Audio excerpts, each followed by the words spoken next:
Hello, everybody, and welcome to the latest edition of Old Scribes. Old Scribes for the mature sports fan, as we like to say here.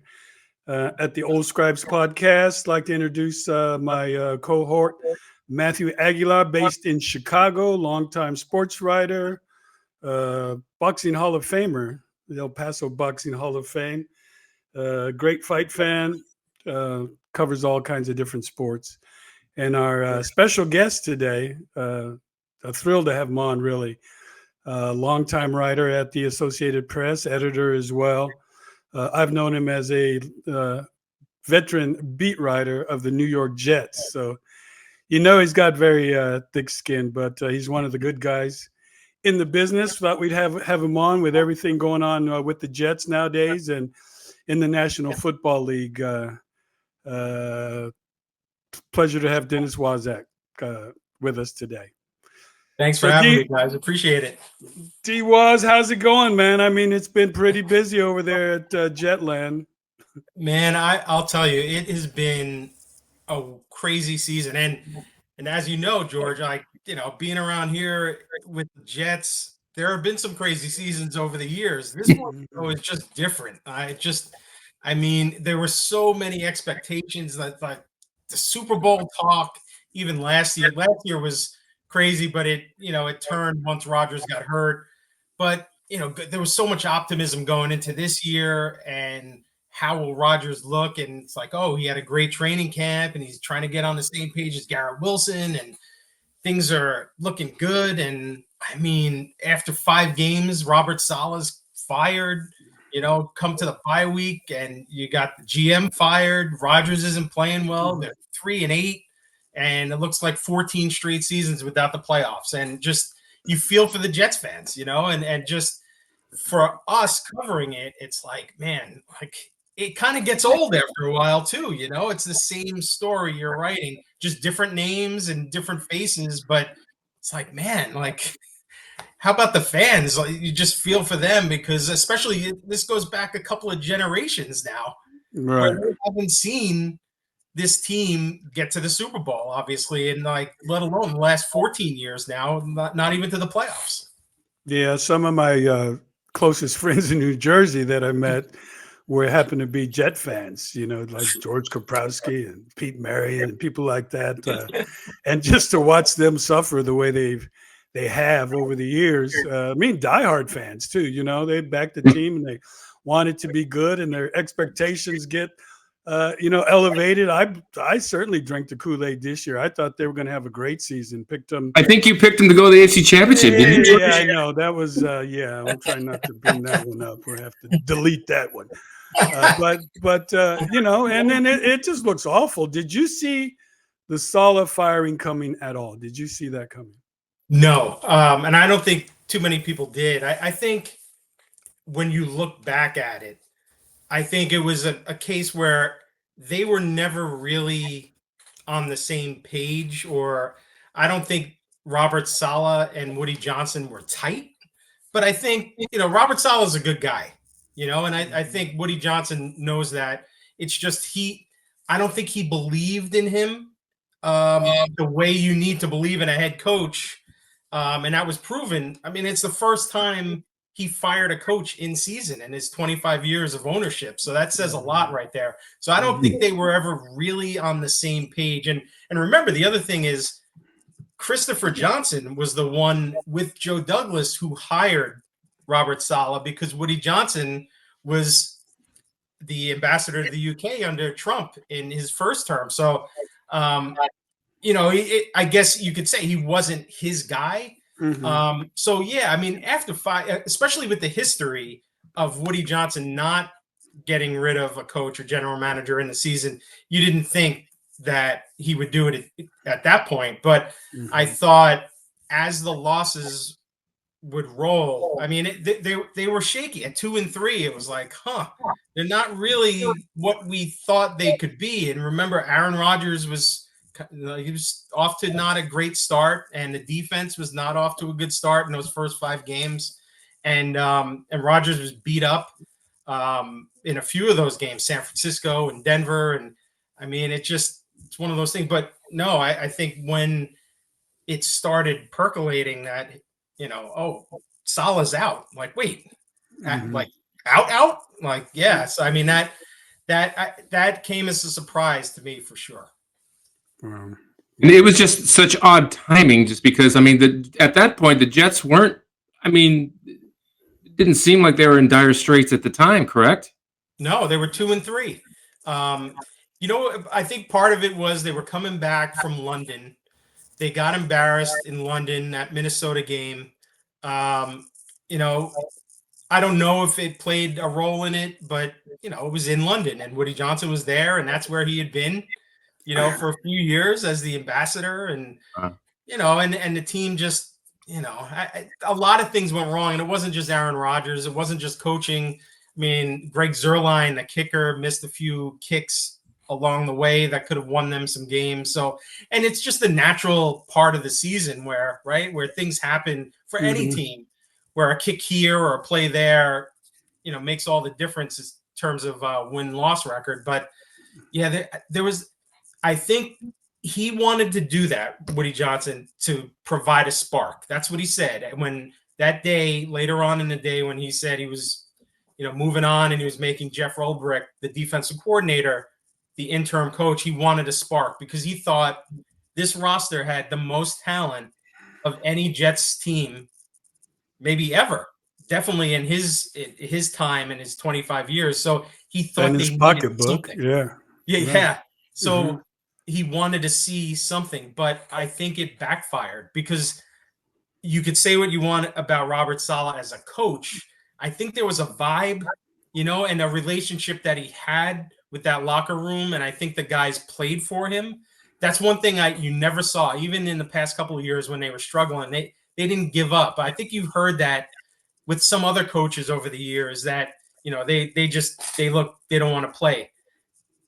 But I think things started happening where you thought they need something, and that's what Woody Johnson wanted to do with that hiring or that firing and then promoting Ulbrich, but it backfired. They've won one game since, so and they've really fallen out of the playoff hunt. So it's back to the drawing board. Who knows who's going to be back next year, and that's the thing that I alluded to before.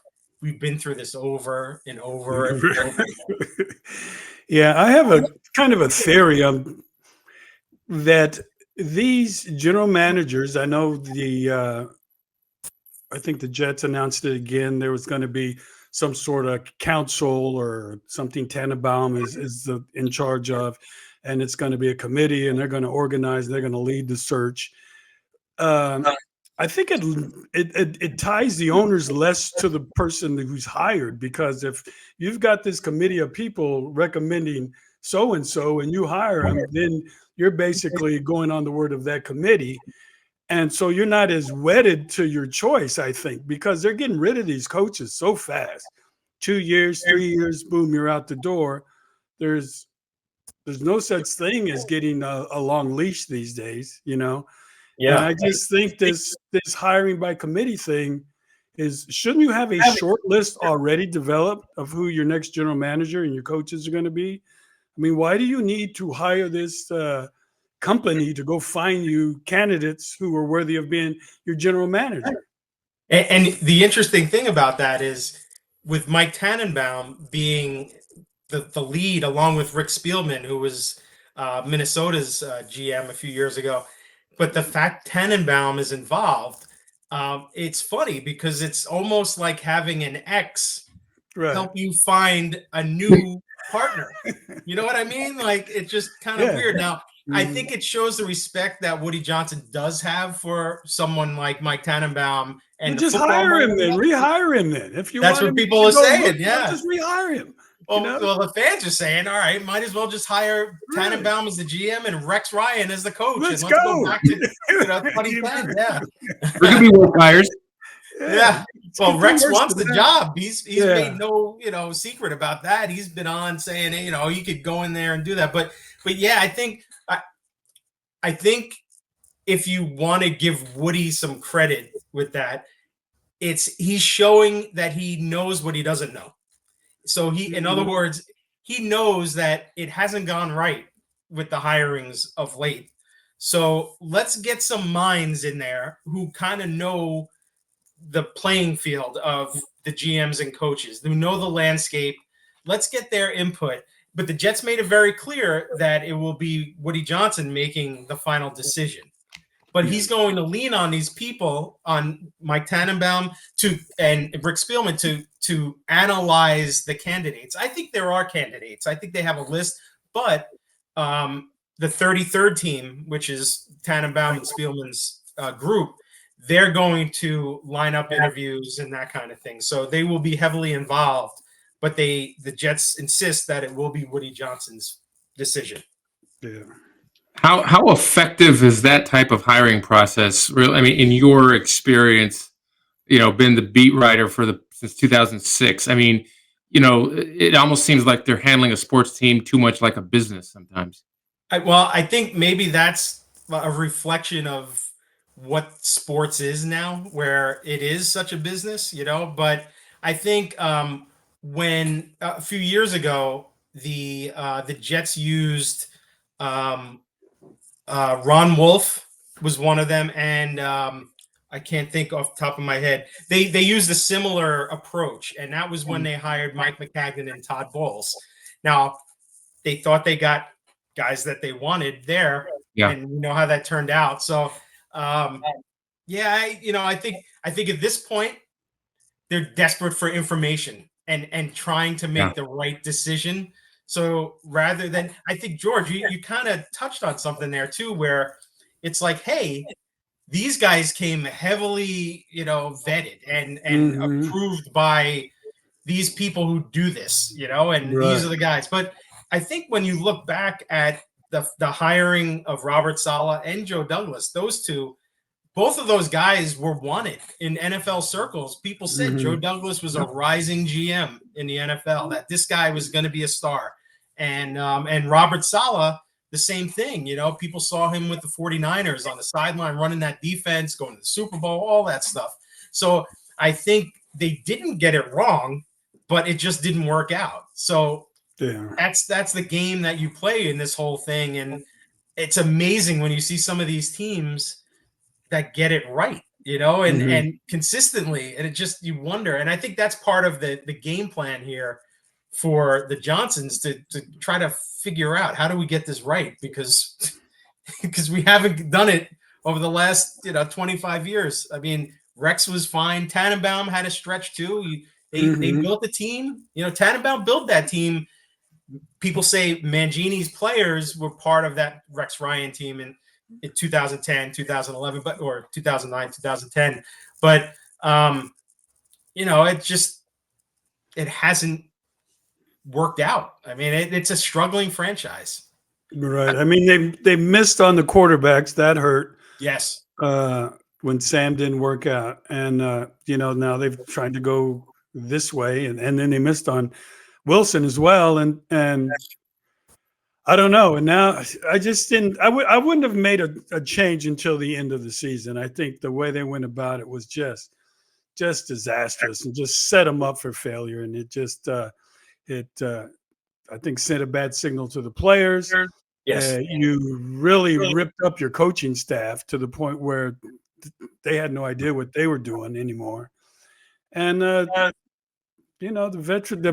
veteran players aren't veteran enough to have been through the war like this to survive. So you got your Garrett Wilsons not knowing what they're doing and not taking advantage of the talent that they have. The offensive line hasn't been what they had hoped it would be.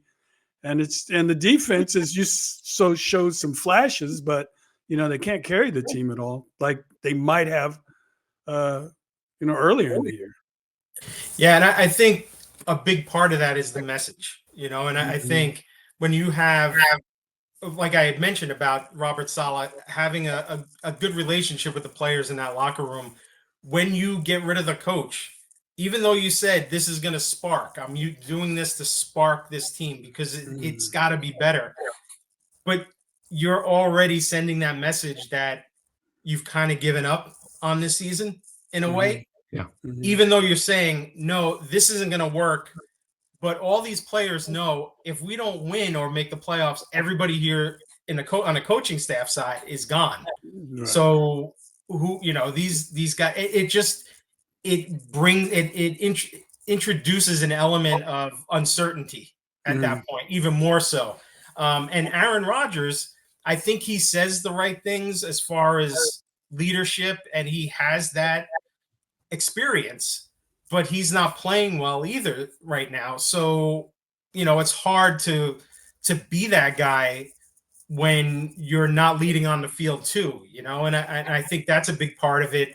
Look, like a lot of people have blamed Aaron Rodgers, and it's hard to blame. Number one, it's kind of hard to blame him and kind of hard to blame the Jets in terms of they knew Zach Wilson wasn't it. So what were they going to do? Hey, we have a talented roster. We're going to bring in Aaron Rodgers, even though he's coming off, a not so great year with the Packers, but he's better than anything we've had over the last few years. He brings a 4-time MVP, and we know all of his accolades and achievements on the field. And it really did boost expectations, and it did something around here that we haven't seen in years. And I just think, was it a bad move? No, I mean, it's going to cost the Jets now, but that was the gamble you were taking of bringing in Aaron Rodgers here. And I mean, who could have foreseen what happened 4 snaps into last season when he went down with an Achilles? You have to, if you want to play the what if game, what if that didn't happen? What if, this, but it did. And now it'll go down as one of the biggest mistakes in Jets history, and that's crazy to think that Aaron Rodgers is going to be part of that. And we saw it back when Brett Favre was here, for that one season. It's just like man, so now what? You go back to the young quarterback, and do you go to an offensive coach? Like, it just like, again, the Jets fans, the people who show up at that stadium at this point, it's like those are the diehards, and those are the people that really, like, you owe it to those people right there. So we saw the interaction between Rodgers and Saleh. It didn't look very friendly. It looked bad, and things tended to go downhill after that. How much? I mean, you touched on it a little bit, but how much influence do you think Rodgers might have had, and did that have anything to do with it, that incident, or was that incident just kind of blown up? I think, in my personal opinion, I think it was overblown. I think they were talking smack to each other, and I think Robert Saleh had talked about like a 10-point lead, like get us and he finally, the offense got it. So he was like shoving it in his face, like, okay, yeah, 10-point, you got that 10-point lead. Now let's that kind of thing. I think, I think Rodgers knew that this was a coach who didn't have a lot of experience, that that Rodgers is the guy who's kind of running things in terms of what's going on the field, especially when the offense is out there. But I think that they were okay as a coach. And we've seen Rodgers with other coaches. I mean, look at all the stuff with McCarthy and LaFleur over the years. And, I like, he doesn't love his coaches, but I think he knows how to work with them. And I think he and Saleh would have been fine.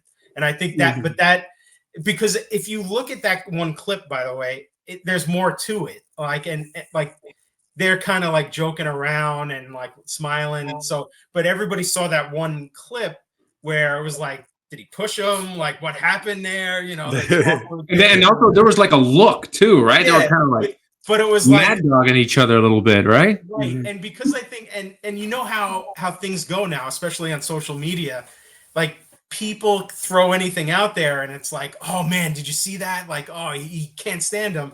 And I think he was really like, like, screw you guys now. The defense better make this stand up, just talking in-game smack, and like to each other.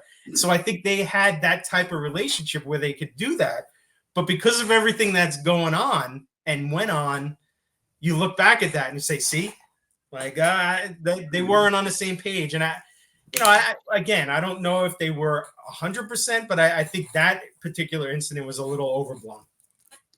Wow. So how do they fix this? Huh? Man. Hey, you give a good answer, you may be the next GM.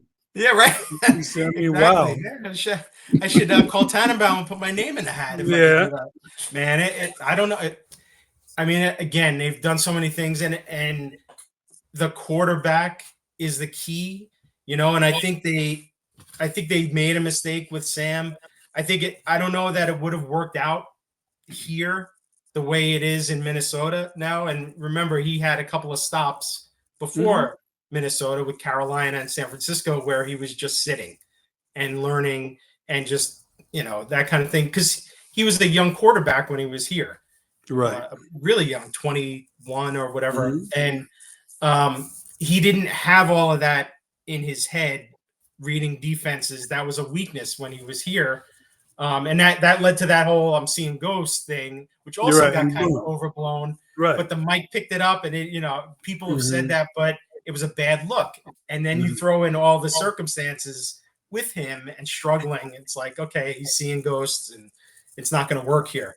I think they gave up on him too soon, and they went for the flashy Zach Wilson, and I think they really thought that they could do something with him. And man, like how many times can you miss? It just look, Mark Sanchez wasn't the greatest quarterback, but he didn't have to be with that team that was around him. Right. And I think that's sort of what you kind of needed to do with Darnold and Zach Wilson, just kind of build around those guys. And one of the things that led to Tannenbaum's downfall was when he started just letting guys go and not re-signing Alan Faneca or LaDainian Tomlinson, cutting guys.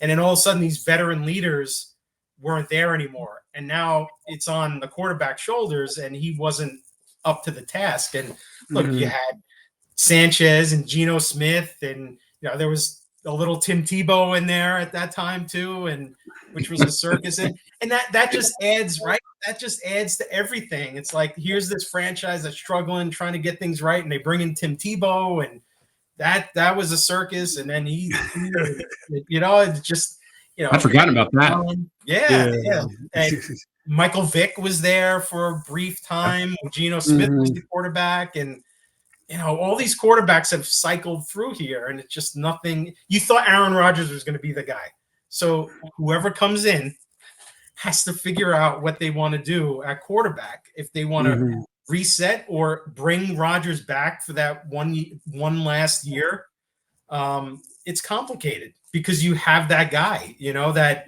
this iconic type player where he even acknowledged today on the Pat McAfee show, he was talking about, I'm 40 going on 41. I'm at the end of my career. So I got to kind of weigh my health and who's here and who's running the show and do they want me? And he's leaving. What'd you say? He's leaving. Sounds like he's leaving. Yeah, I think so too. I think like he wants out.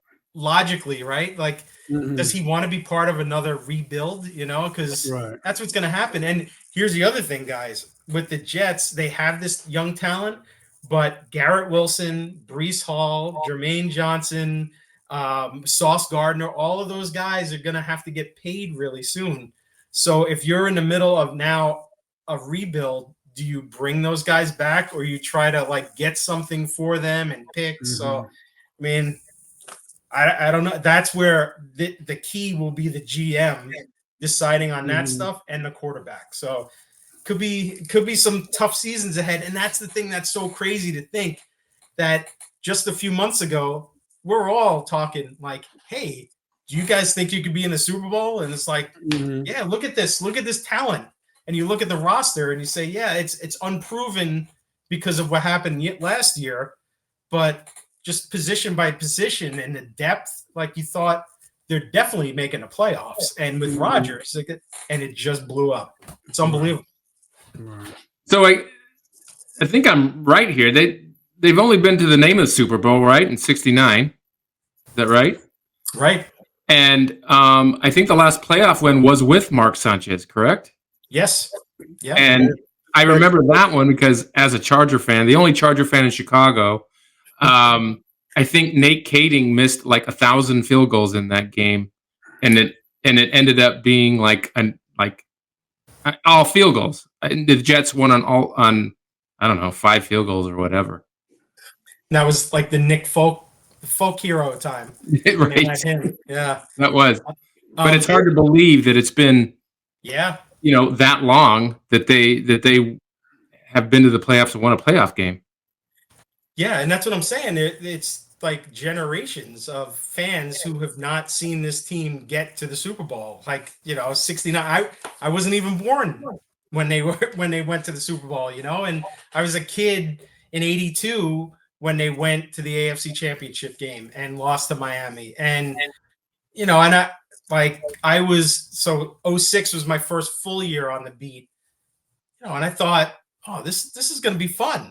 This is it. And after those 2 AFC title game trips, it's been nothing. I joke that I've covered more Patriots playoff games than Jets playoff games in my time as a Jets beat writer. Wow.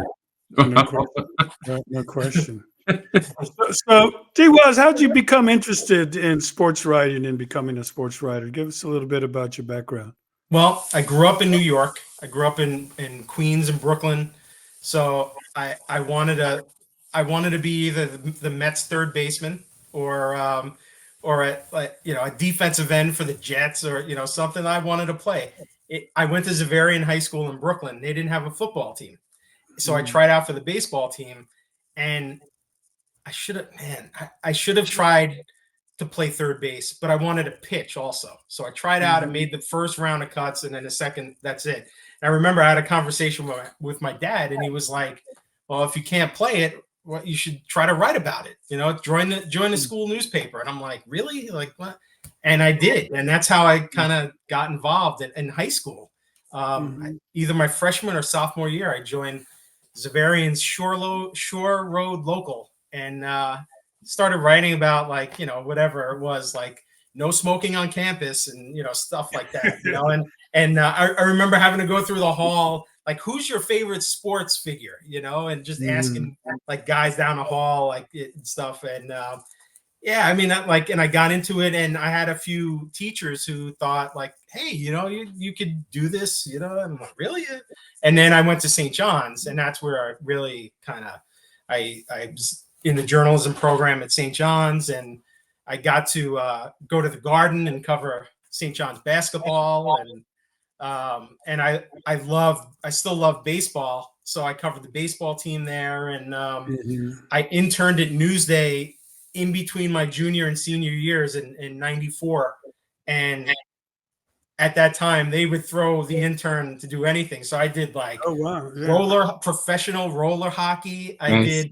I did 3 yacht races because I think Newsday was owned at that time by Robert Johnson, who was like a big, I think that was his name. He was a big sailing guy. So Newsday sponsored all these sailing events. And so the sports editor was like, you know what, why don't you try one of these? And if you don't get sick, we'll see what happens. And I was fine. So I had never been on a boat. Again, like I'm a kid from Brooklyn and Queens. Like I'm taking trains and buses. I'm not on a boat.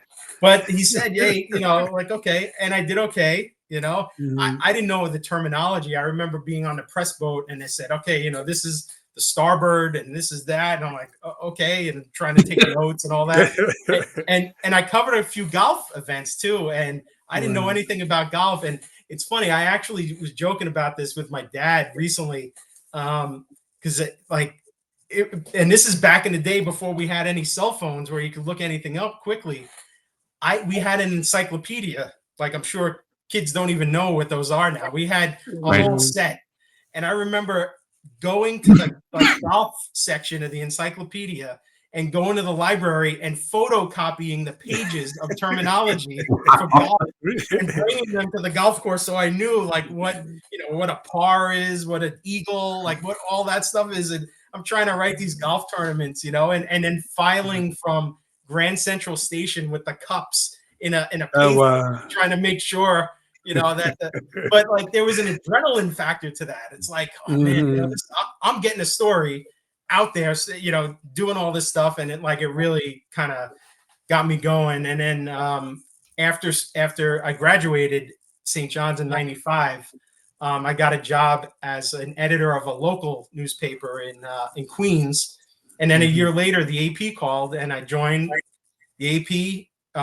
Was on the agate desk as a clerk, which is something that most papers and I mean, the AP doesn't even have an agate desk anymore, And Wow. yeah, I mean, it's crazy. And then I got a chance on the desk during the Summer Olympics in 2000 because we had staffers going there. They needed people on the desk, and then I've been on the desk ever since. And I covered a lot of baseball. I covered the Subway Series with the Mets and Yankees in 2000, and a lot of Mets and Yankees during that time. And then I kind of did the overnight supervising, which was a midnight to 8 shift. And I did that for a few years. And then we had a writer, Andrea Adelson, who works for ESPN now, and does a great job covering college sports, but college football. She was the Jets beat writer at that time. Barry Wilner, who you probably know, George, over the years. Barry Wilner was our Jets guy. He went and became like elite covering the league. Andrea took over. A few years later, she left, and I was her backup. And then I've been covering the Jets ever since. So I do have the background of having, like, admittedly, I was a fan of the team as a kid. So I know all about, like, the struggles from, like, say 1980 all the way up until the time I started covering the team. So I can understand. Like, I mentioned the fans a bunch early on. Like, I know it. I some of my best friends are Jets fans, and they're like, dude, what is happening? I'm like, I don't know. But yeah, that's how and you know what? And I love telling stories. So you have the game part of it, but I've been fortunate enough over the years to be able to tell stories that don't show up on the field. Things that you get to learn about people and players and coaches that, might affect somebody, a fan that they didn't think, a background and that kind of thing. So I still love that part of it. Like, that's, if I could get a good feature story in with all of the craziness, like that makes it all fun. Yeah, that's because you're a journalist. You like the whole story and not just the scores and the are they going to make the playoffs and who should be the MVP?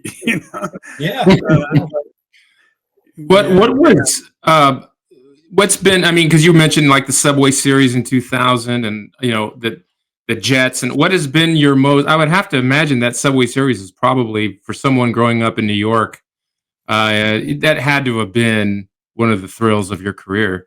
Yeah, I remember. And like, the cool thing about that at that time was Terry Taylor was our sports editor, and she was giving a bunch of us, like, down, like, on the pole there, a chance to get out and just experience the World Series. And we were writing notebooks, a few of us that came through agate, and we're about the same age and stuff. And it's cool that we all kind of, it's like there were 4 or 5 of us who were younger sports writers who got those opportunities during that time. And yeah, I mean, I can remember them sending us down to the locker rooms toward the end of the last game of the World Series. And it was when Piazza hit that fly ball deep to center. And we were going through Shea Stadium and going through the the crowd. And all of a sudden we could see on the screen, and we were like, we're going to have to go back up because this isn't over. And then they caught it. I guess it was maybe Bernie Williams who caught it, and it was over. And then going into the locker room, I think I was in a Yankees locker room, and I got sprayed, and like a couple of the other guys, and it's like, man, what's better than this, So, I say that I've covered a bunch of Super Bowls. I've covered an Olympics in South Korea, all cool things. My favorite events, though, have been covering the College World Series over the years in Omaha. I did it twice, and there was just like it was just a cool thing. I love college baseball. That was another thing that I did early on in my career at AP, because nobody was really doing it at that point. So they were like, yeah, go ahead.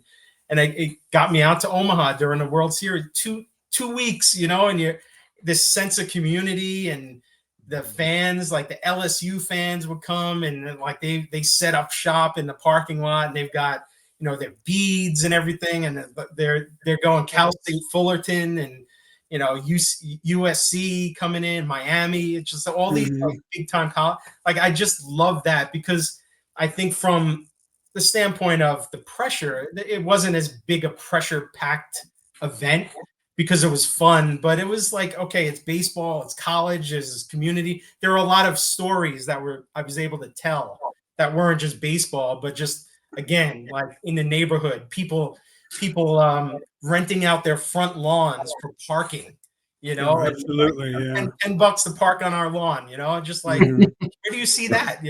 I think in some football towns in college, like, you see that, but like, I had never seen that in New York, and covering stuff. So yeah, but yeah, definitely the Subway Series and some of the Super Bowls. I mean, I was at the Giants Patriots, the first one when the Giants knocked off the Patriots, the undefeated Patriots. That was pretty cool, and that was my first Super Bowl. So I'll always remember that. That, like, man, and one of the funny things with that was, I remember getting a message toward the end of the game to write something on Wes Welker, and immediately after the catch, that it was flipped, and it was like, wait, what are we doing?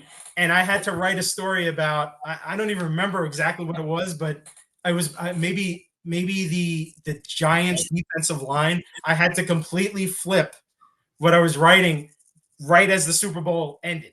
So it's like, oh, okay, all right, and you got to get 300 words out now. And that was like, whoa, for Super Bowl, what am I doing? Okay, all right, what am I writing? It's crazy. It's pretty crazy. Yeah, especially that ending. Yeah, it's pretty awesome.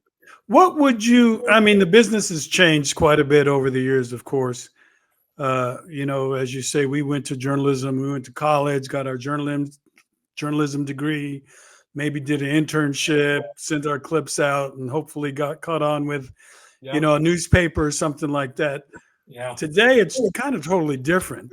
What would you tell someone who's 21 or 22 and they want to get into the sports writing business? What would you advise those youngsters to do? I think if you have the passion to do this and to want to tell stories, and you love sports, you should try to know everything, because I think what we're seeing now is video is a big part of what social media has become, and really, I think if you know how to write, you'll be fine. If you learn how to write and how to tell a story, you'll be able to do that, because whether it's in print or radio or broadcast, there's an element of being able to structure your thoughts and structure a story.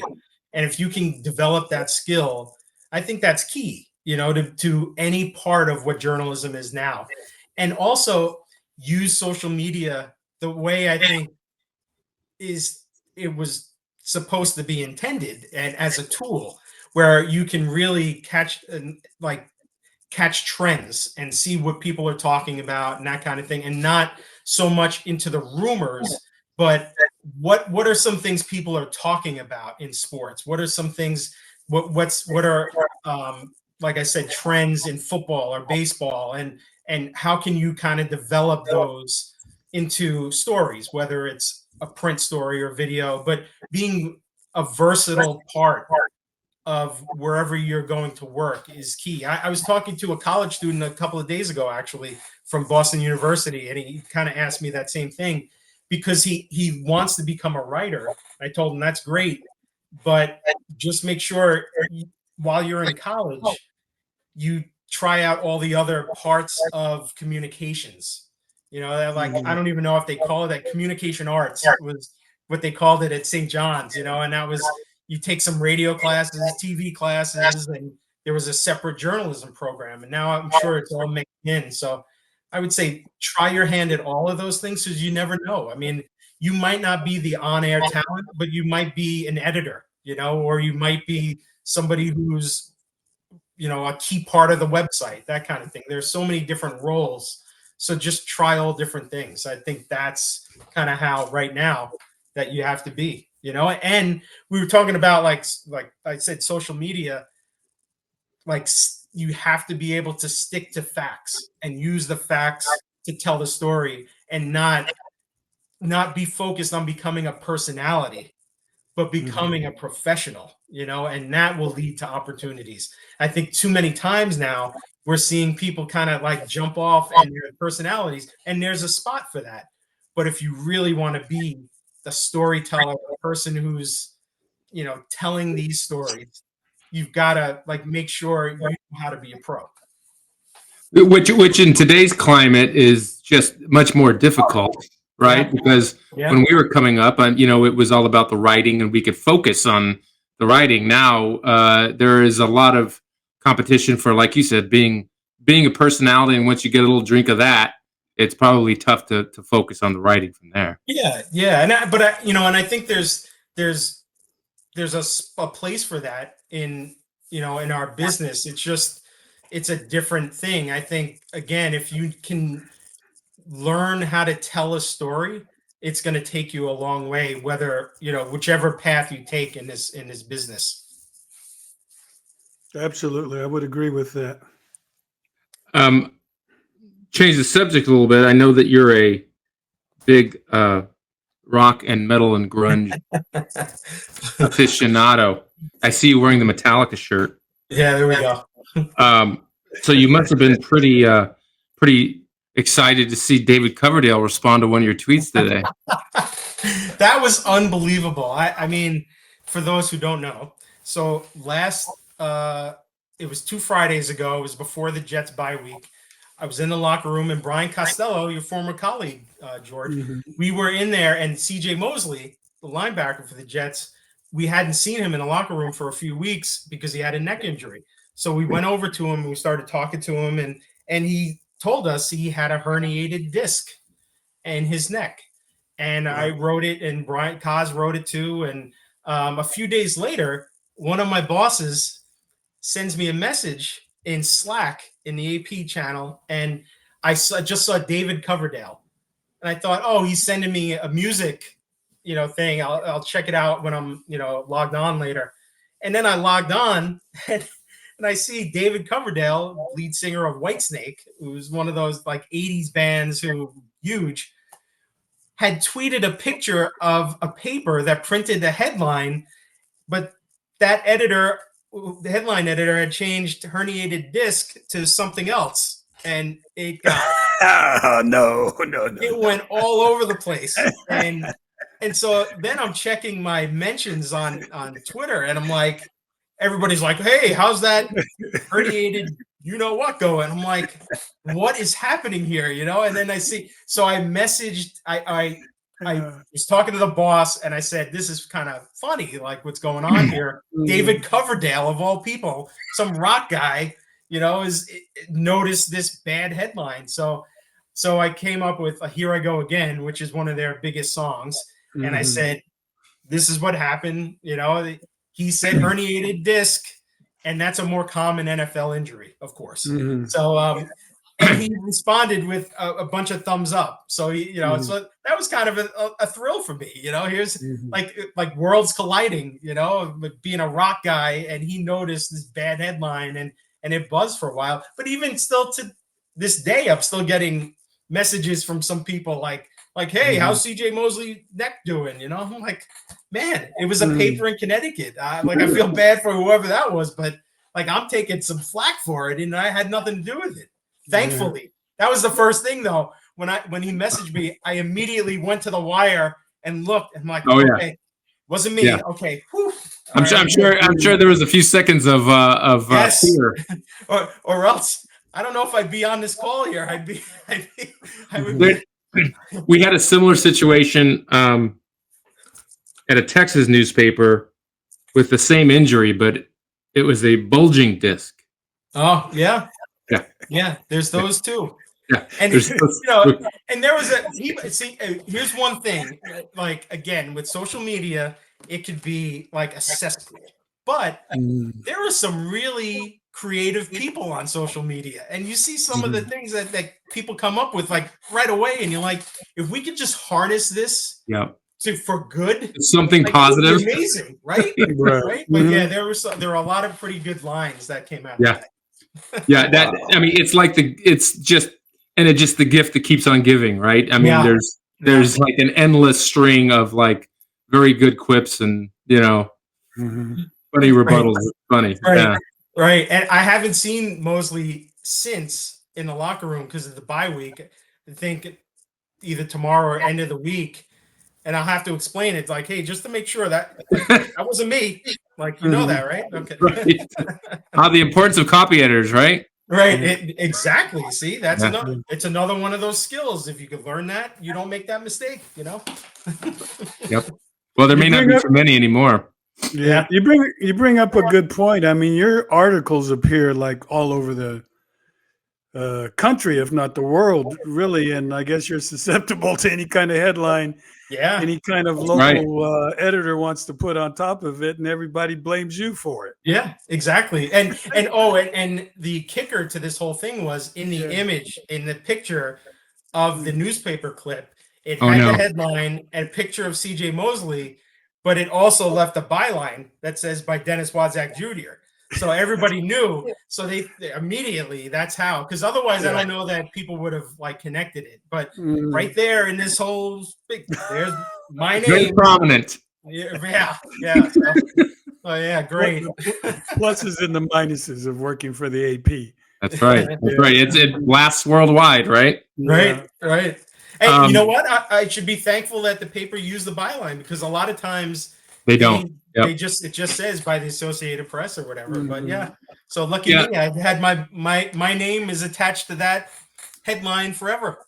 Yeah, that's right. Lucky you, and you had nothing to do with it. Right. Yeah, I know that I strung a few here in Chicago a few times for Andrew Seligman, and I think they asked me whether or not I would want a byline or didn't. So I guess there's some people that prefer to not have one, which is a little weird. But anyway, yeah, I think especially if stringers, I think that's an option. I think for the most part, the staffers, AP staffers, put it on. Hey, and by the way, Matt, Andy Seligman, he asked me to praise Norv Turner. I should have known. I knew I shouldn't have told him that you were going to be on. We have just, he used to work with me in El Paso before he went. Where'd he go? In the Northwest. I can't remember exactly where, but and then he came to Chicago. But we have a ton of inside jokes, and that's one of them is because Norv was the head coach of the Chargers, among other teams, and I couldn't wait to get rid of him. Even though he, looking back, he had good, wasn't a bad run. I mean, he got him to the AFC Championship. One game away from the Super Bowl. But I was ready to see him go. And so ever since he was fired, it's been, but he couldn't do what Norv could do, could he? So that's just one of the many inside jokes that me and Seligman have. I gotcha. And it's funny that I could relate that to what the Jets are going through because at quarterback in particular, because when Ken O'Brien was the Jets quarterback in the 80s, it was like he throws too many interceptions. He's not that good. Now, Jets fans are like, remember how good Ken O'Brien was? That guy was pretty good. It's like, he thought he stunk back then. Now, 30 years later, it's like, man, if we could just have another Ken O'Brien. It's all relative, right? Exactly. What was the 30 for 30? It was about the draft, the 83 draft. 83, yeah, which was spectacular. Blackledge, Marino, O'Brien, Eason, and the last pick of the draft was Darryl Green. I mean, last pick of the first round. Wow, that's wild. Yeah, it's crazy. All those quarterbacks and like an all-time defensive back. That's unbelievable. Yeah. Well, tell us a little bit about your music fascination. You know what? I think over the years, like my mom sings. She still sings. She's in her 70s. She still sings at church every week, you know, and she loves it. So I heard music all the time. My parents were into like R&B, pop, all of that stuff. I grew up listening to all of it, and so I just love music. You know, I can't play an instrument, but it's kind of like one of those things where people like, oh, you know, you never want to play guitar or anything. Like, you know what? That's work.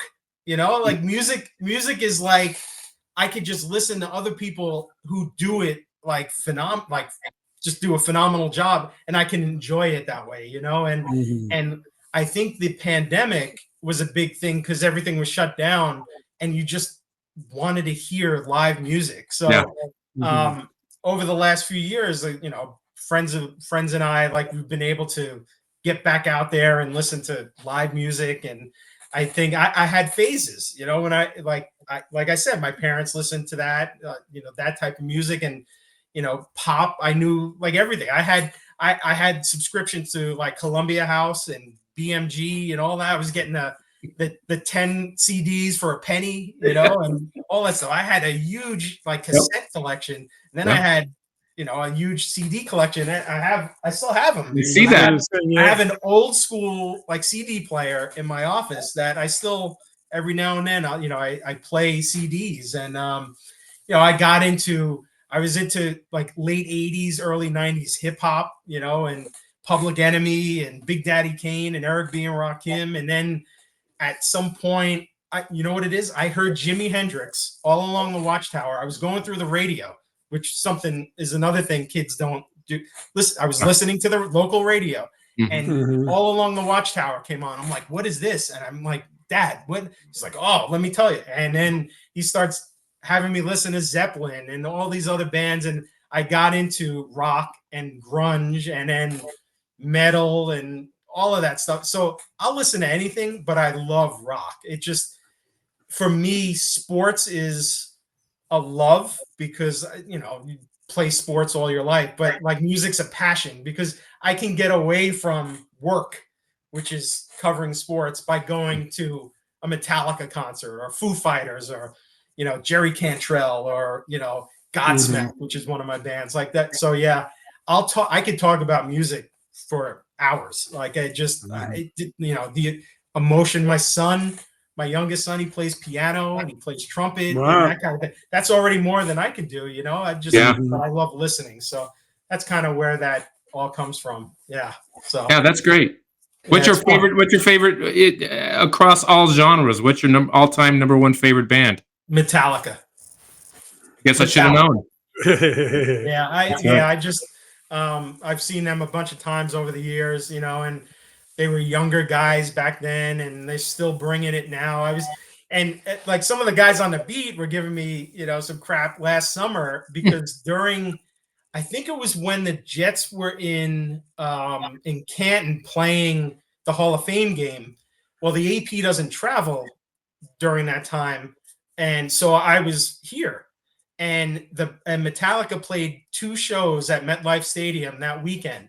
And what they were doing, and I think they're still doing this now, just limited number of shows, but they would play one set list on one night, and then so Friday night they played one set list, and then Sunday night they played an entirely different set list. So being a big Metallica fan, you got to go to both shows. You know? So, like, that was awesome, though. I brought my wife to one of the shows. She likes Metallica, and then I brought one of my friends who happened to be in town from Chicago, and we had gone to a lot of shows, and it was his birthday, and I dragged him to that, and we had a good time. So yeah, Metallica is it. I've loved Def Leppard over the years, and Godsmack, like I mentioned, they're more of a 90s band, and Foo Fighters is awesome too. I was at the show this past summer with my brother, my younger brother. We go to Foo Fighters at Citi Field. And I live in North Central Jersey, so getting out to Citi Field in Queens, that's a haul. That was like a 2-hour ride. We get out there. The Pretenders, Chrissy Hynde opened up, and they were great. But then there was a storm moving in, so we knew that was kind of the case. But we were like, okay, you know, maybe we could get through most of the show. halfway through the Foo Fighters show, Dave Grohl comes out and he's like, "Hey, they're telling us there's going to be a storm. We're going to play as long as we can. You know, you guys, you're out here with we have to make sure you're safe." And a few minutes later, they start doing their encore because they knew it was going to be. So he said, "We're going to try to rip through this. And if we're back, we can come back, we will. And we'll play the rest of the show if we can't." And man, they got through the opening of the song, Everlong. And then the rain started coming and they had to send everybody out. And we got drenched. And it was like, man, we saw half of a show. And then they play again City Field on Friday night, and they're like, "This is for all the fans who stuck it out on Wednesday night." And it's like, we're home. Well, we're not there, man. So that was a bummer. But my brother, who had never seen Foo Fighters, is now like, "We got to go again." Oh yeah.